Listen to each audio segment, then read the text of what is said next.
जावेद शेख और बुशरा अंसारी को कौन नहीं जानता। दोनों ही हमारे ड्रामा इंडस्ट्री के बहुत ही मशहूर किस्म के एक्टर हैं।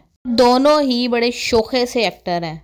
तो जी अब बुशरा अंसारी ने एक नया शोशा छोड़ दिया है। जैसे कि आपको पता है कि इकबाल हुसैन से उनकी शादी हो गई है, जो कि एक राइटर भी हैं और मॉर्निंग शो होस्ट के हस्बैंड रह चुके हैं। उनसे उनके 2 बच्चे भी हैं।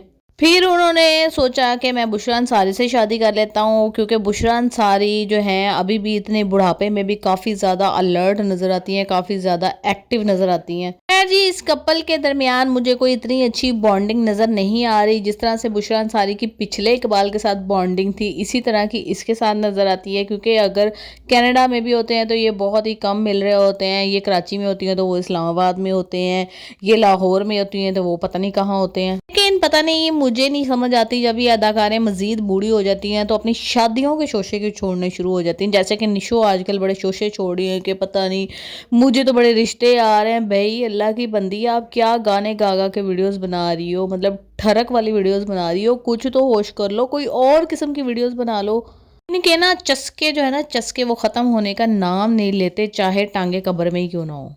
जी बुशरा अंसारी साहबा ने कहा है कि जब मैंने अपने पहले शोहर से तलाक ली थी या मैं अलहदा रह रही थी, तो मुझे एक बड़े सीनियर अदाकार हैं काजी वाजिद, उन्होंने कहा था कि मैं जावेद शेख से शादी कर लूं, क्योंकि जावेद शेख भी 2 3 4 पता नहीं जितनी भी बीवियां थी वो सब निपटा के फारिग कर चुके थे। जाहिर सी बात है बुशरा अंसारी तो उसको बहुत अच्छे तरीके से जानती थी। उनको पता था कि ये शोखा जा बंदा है, इसके साथ मेरी कुछ बननी है नहीं है। पेड़ा चपूड़ा मारने लग जाना है हमने एक दूसरे को, तो उसने नहीं की। ये जो है इकबाल हुसैन, ये काफ़ी ज़रा सीरियस किस्म का बंदा है। वैसे भी राइटर बंदा जो होता है ना, वो अपने ही जहन में लगा रहता है, कहानियाँ बनाता रहता है और कहानियाँ मिटाता रहता है, और उनकी कहानियाँ ड्रामे बन के लगती रहती हैं। तो जाहिर है अब बेचारे ने कमाना है, बच्चे उसके बाहर पढ़ रहे हैं, कुछ बच्चों को भी तो देता होगा ना। बुशरा अंसारी को भी ऐसा ही शख्स चाहिए था जिसके ऊपर वो डोमिनेट कर सके, और उसको भी ऐसी ही लेडी चाहिए थी जो अपना काम करे और ये अपना।